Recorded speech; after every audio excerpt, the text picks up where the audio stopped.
Hello and welcome to my YouTube channel Deepak study hub. और आज हम शुरू कर रहे हैं हमारी क्लास 12th विस्टास का second lesson and the name of the lesson is the tiger king which is written by कल्कि। तो ये एक इंडियन स्टोरी है और काफ़ी इंटरेस्टिंग स्टोरी है। तो इस स्टोरी शुरू करने से पहले प्लीज़ अगर आपने मेरे चैनल को सब्सक्राइब नहीं किया है तो प्लीज़ सब्सक्राइब कीजिए ताकि मैं आपके लिए और ऐसे ही वीडियोस ला सकूं। तो अब लेसन को स्टार्ट करते हैं इसके थीम के बेस पे। तो जो इसकी पहली थीम है वो ये है कि no one can change the destiny, मतलब किस्मत को कोई भी बदल नहीं सकता। And second theme is cruelty on animals, जानवरों के ऊपर अत्याचार। तो आइए शुरू करते हैं इस लेसन को कुछ पॉइंट्स के बेसिस पे। तो सबसे पहले about tiger king, tiger king के बारे में। The Maharaja of Pratibandapuram is the hero of this story. तो प्रतिबंधपुरम के जो महाराजा हैं वो इस स्टोरी के हीरो हैं। He may be identified as his highness Zamindar general, Khiledar major, Satvigraha Samhari, Maharajadhiraja Vishwa भुवन सम्राट, सर जिलानी जंग बहादुर, एमएडी, एसीटीसी और सीआरसी के। तो ये सारे ही नाम जो थे वो राजा को मिले हुए थे, जिसमें से एक नाम सर जिलानी जंग बहादुर, ये नाम इस लेसन में बार बार यूज होता है। But this name is often shorten to the tiger king. लेकिन एक नेम जो जिनका नाम था टाइगर किंग जो पड़ गया था, उस नाम के आगे बाकी सारे ही नाम छोटे पड़ जाते थे। He was a man of indomitable courage. तो इंडोमिटेबल करेज कहने का मतलब कि ऐसा साहस जिसको कोई भी जीत ना सके। तो उनके अंदर इस तरह का करेज था जिसपे कोई भी विजय या जीत प्राप्त नहीं कर सकता था। मिरेकल हैपेंड, चमत्कार हुआ। Astrologers had foretold that Tiger King would actually have to die.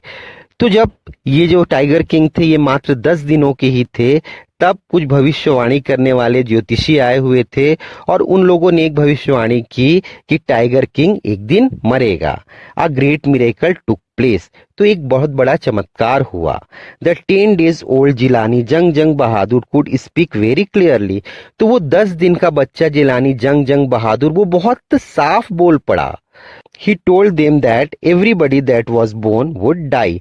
उसने बोला कि जो कोई भी जन्म लेगा उसको तो मरना ही पड़ेगा। तो इसमें कौन सी नई बात तुम लोगों ने बता दी। तो ये सुन के सभी लोग बिल्कुल आश्चर्य में आ गए। एक तो एक 10 दिन का बच्चा भी बोल रहा है और ऊपर से वो बहुत इंटेलिजेंट क्वेश्चन भी पूछ रहा है। He only wanted to know the manner of his death. वो अपनी मौत का कारण जानना चाहता था। The chief astrologer told that king's death would come from a tiger. तो जो चीफ एस्ट्रोलॉजर था, जो मेन एस्ट्रोलॉजर था, उसने बताया कि राजा की मृत्यु एक टाइगर के द्वारा होगी। द बॉय ग्रीव अप, बच्चा बड़ा हुआ। Crown prince Jung Bahadur grew taller and stronger day by day. तो जो राजकुमार थे जंग बहादुर वो दिन ब दिन बहुत लंबे और मजबूत होते गए। The boy drank the milk of an English cow, was brought up by an English Naini, tutored in English by an English man, saw nothing but English films. तो यहाँ इंग्लिश इंग्लिश इंग्लिश, तो वो सारी चीजें, चूंकि ये अंग्रेजों के समय की एक स्टोरी है, तो वो जो राजकुमार थे वो सिर्फ अंग्रेजी गाय का दूध पीते थे। उनकी देखभाल एक अंग्रेजी नैनी, एक अंग्रेजी आया करती थी और उनको ट्यूशन भी एक अंग्रेज आकर उनके घर में ही दिया करता था और अंग्रेजी ही पढ़ाया करता था। और वो अंग्रेजी फिल्मों के अलावा और कुछ देखा नहीं करते थे। तो उस समय के जितने भी प्रिंस थे वो एक इंग्लिश स्टाइल में ही जीवन जिया करते थे। तो ये हमारे राजकुमार भी वैसे बड़े हो रहे थे।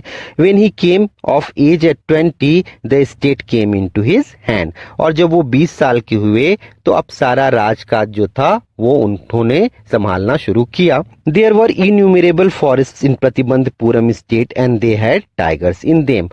तो जब उन्होंने अपना राजकाज संभालना शुरू किया तो जनता के बीच वही पुरानी जो भविष्यवाणी हुई थी वही सुगबुगाहट होने लगी कि राजा की मौत टाइगर के हाथों होगी। तो उस समय क्या था कि प्रतिबंधपुरम के जंगल में बहुत सारे टाइगर हुआ करते थे और वहां बहुत सारे जंगल भी थे। The Maharaja overjoyed when he killed his first tiger. तो राजा चूंकि बहुत बहादुर थे तो उन्होंने शेरों का शिकार शुरू किया और जब उन्होंने पहला शिकार किया तो खुशी से भर पड़े। The state astrologer told him to be careful with the 100 tiger. तो उन्होंने उस वक्त के जो एस्ट्रोलॉजर्स थे उन्हीं एस्ट्रोलॉजर्स में से एक मेन एस्ट्रोलॉजर को बुलाया और जब उसको दिखाया कि लो मैंने तो अपना पहला टाइगर मार लिया और तुमने तो मुझे टाइगर से बचने के लिए कहा था। तो उस स्टेट एस्ट्रोलॉजर ने कहा कि आपको 100वें टाइगर से सावधान रहना पड़ेगा। किल्स 70 टाइगर्स इन 10 ईयर्स, 10 साल में 70 शेर मारे। The Maharaja band tiger hunting in the state. तो उसके बाद राजा का एकमात्र उद्देश्य हो गया टाइगर हंटिंग, इसलिए उन्होंने अपने स्टेट में टाइगर हंटिंग को बैन कर दिया। Those who disobeyed their wealth and property would be confiscated. और जिन लोगों ने भी राजा की इस आज्ञा का उल्लंघन किया, उनके पैसे और उनकी पूरी प्रॉपर्टी को जब्त कर लिया गया। The king faced some problems also. लेकिन राजा के ऐसे ऑर्डर के कारण राजा को कुछ प्रॉब्लम भी फेस करने पड़े। Once a high ranked British officer wished to hunt tigers in Pratibandapuram but the king refuse to give him permission. एक बार एक बड़ा अंग्रेज अधिकारी प्रतिबंधपुरम के जंगलों में टाइगर को हंट करना चाहता था, तो राजा ने उसको परमिशन देने से मना कर दिया। Due to this the Maharaja stood in danger of losing his kingdom. तो इसके कारण राजा को अपनी राजगद्दी खोने का भी खतरा हुआ। He managed to retain his kingdom by offering a bribe of 50 gold rings worth 3 lakh of rupees to his wife. अब उसने ब्रिटिश अधिकारी को नाराज कर दिया था, तो उसको मनाने के लिए रिश्वत के तौर पे उसने उस ब्रिटिश ऑफिसर की पत्नी को 50 सोने की अंगूठी भेजी, जिसकी कीमत लगभग 3 लाख रुपए थी। किंग्स मैरिज, राजा की शादी। The king's mission of killing the tigers came to a halt. राजा का टाइगर मारने का जो मिशन था वो कुछ समय के लिए रुक गया। The tiger population became extinct in forest of Pratibandapuram. इसका कारण ये था कि प्रतिबंधपुरम के जंगलों में टाइगर्स की जो संख्या थी वो एक्सटिंक्ट हो गई, मतलब दुर्लभ हो गई, मिलनी बंद हो गई। The king decided to marry in the royal family of a state with a large tiger population. तो राजा ने निर्णय किया कि वो एक ऐसी राजकुमारी से शादी करेगा जिस स्टेट में टाइगर्स होंगे या बहुत सारे टाइगर्स होंगे। The Dewan found out the right girl. तो दीवान ने राजा के लिए ऐसी ही लड़की की तलाश कर दी। दीवान जो राजा का एक मैनेजर हुआ करता था। महाराजा किल्ड 5 और 6 tigers each time he visited his father in law.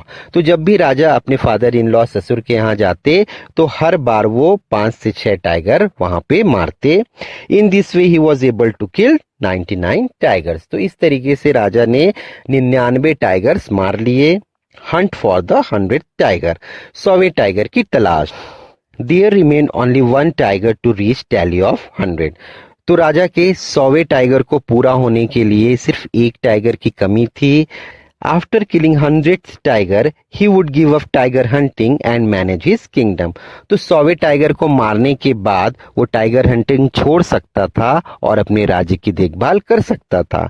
But the 100th tiger was found nowhere. लेकिन 100वां टाइगर कहीं मिल ही नहीं रहा था। The Maharaja became very sad. तो राजा बहुत दुखी रहने लगे और बहुत गुस्से में भी रहने लगे। The Dewan realise that if the Maharaja didn't find tiger soon the result could be quite dangerous. तो दीवान समझ गया कि अगर राजा को 100वां टाइगर नहीं मिला तो राजा जो है वो बहुत नाराज होगा और इसका नतीजा जो होगा वो बहुत डेंजरस हो सकता है, हमको हमारी नौकरी से भी हाथ धोना पड़ सकता है। He brought a tiger from people's park Madras and left it in the forest. तो वो पीपल्स पार्क मद्रास में गया और वहां चिड़ियाघर से उसने एक टाइगर को ले आया और उसको फॉरेस्ट में ले जाकर छोड़ दिया। The maharaja took a careful aim and the tiger fell in a heap. तो उस रात जब महाराजा जंगल में ही डेरा जमाए बैठे थे तो वही टाइगर, पार्क से लाया गया टाइगर वहां दिखा राजा को। तो राजा ने सावधानी पूर्वक निशाना लगाया और टाइगर जो था वो एक ढेर में बदल गया। The Maharaja was very happy to kill 100th tiger. राजा अपना 100वां टाइगर मारकर बहुत खुश हुए। After he left the hunters had a closer look at the tiger. उसके बाद राजा जब वहां से चले गए तो जो हंटर्स थे राजा के साथ और शिकारी थे वो उस टाइगर को करीब से देखने गए। The tiger was not dead. लेकिन वो टाइगर मरा नहीं था। The Maharaja had missed the aim. राजा जो थे वो निशाना चूक गए थे। They decided not to tell the king otherwise he would be angry and they could lose their job. तो उन लोगों ने डिसाइड किया कि वो राजा को नहीं बताएंगे, क्योंकि अगर राजा को पता चला तो वो बहुत गुस्सा हो जाएंगे और शायद इसके कारण उनकी जॉब भी जा सकती थी। सो दे किल्ड द टाइगर, तो उन लोगों ने उस टाइगर को मार दिया। The 100th tiger takes revenge. 100वां टाइगर बदला लेता है। A few days later, the Maharaja's son's third birthday was celebrated. कुछ दिनों बाद राजा के बेटे का तीसरा बर्थडे मनाया जाना था। The maharaja bought a wooden tiger from a shop as a special gift for his son. तो अपने बेटे को स्पेशल गिफ्ट देने के लिए राजा ने दुकान से एक लकड़ी का बना हुआ शेर खरीदा। On that day father and son played with the wooden toy tiger. और उस दिन पिता और पुत्र दोनों उस लकड़ी के बने हुए टॉय टाइगर से दिन भर उन लोगों ने खेला। Its surface was rough. Actually ये जो लकड़ी का टाइगर था इसको अच्छे से बनाया नहीं गया था, किसी नवसीखिए ने बनाया था, तो उसने इसकी जो सरफेस सतह होती है उसको अच्छे से चिकना नहीं किया था।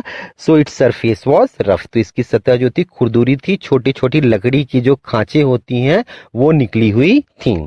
One of those needle like slivers pierce the Maharaja's right hand. तो उन्हीं में से एक जो सुई के समान जो स्लीवर निकला हुआ था, लकड़ी की जो खरोच निकली हुई थी, वो राजा के राइट हैंड में गड़ गई। The next day infection flared up on his hand. अगले दिन राजा के पूरे हाथ में इन्फेक्शन फैल गया। इन 4 days it developed into a separating सोर। तो 4 दिन बाद वो जो इन्फेक्शन था बढ़ गया और उसने एक बड़े से मवाद वाले घाव का रूप ले लिया। 3 सर्जन्स परफॉर्म्ड एन ऑपरेशन। तो 3 ऑपरेशन करने वाले सर्जन्स को बुलाया गया और उन लोगों ने ऑपरेशन किया। दे announce the operation was successful, the Maharaja is dead. वो बाहर निकले ऑपरेशन थिएटर से और उन्होंने घोषणा की कि ऑपरेशन सफल हुआ, महाराजा मर गए। तो यहाँ एक आयरनी, एक कॉमेडी क्रिएट की गई है कि वो बाहर निकलते हैं और कहते हैं कि ऑपरेशन सफल भी हुआ और महाराजा मर भी गए। तो इस तरीके की छोटी छोटी कॉमेडी भी यहाँ यूज की गई है। In this manner the 100th tiger took its final revenge upon the tiger king. तो इस तरीके से 100वें टाइगर ने राजा से अपना बदला ले लिया। तो जो प्रेडिक्शन थी, जो भविष्यवाणी थी एस्ट्रोलॉजर के द्वारा की गई, वो यहाँ सही हुई। भले ही एक टॉय टाइगर ने मारा, लेकिन टाइगर के हाथों ही राजा की मृत्यु हुई। तो हमारा थीम जस्टिफाइड होता है। और दूसरी तरफ हमने ये भी देखा कि किस तरीके से राजा ने मार मार के पूरे टाइगर्स को खत्म कर दिया। तो क्रुएलिटी जो थी वो एनिमल्स के ऊपर वो भी बहुत ज्यादा की गई थी थ्रू इस लेसन। तो अगर आपको मेरा ये वीडियो पसंद आया तो please like my video, share it and subscribe it. Thank you so much.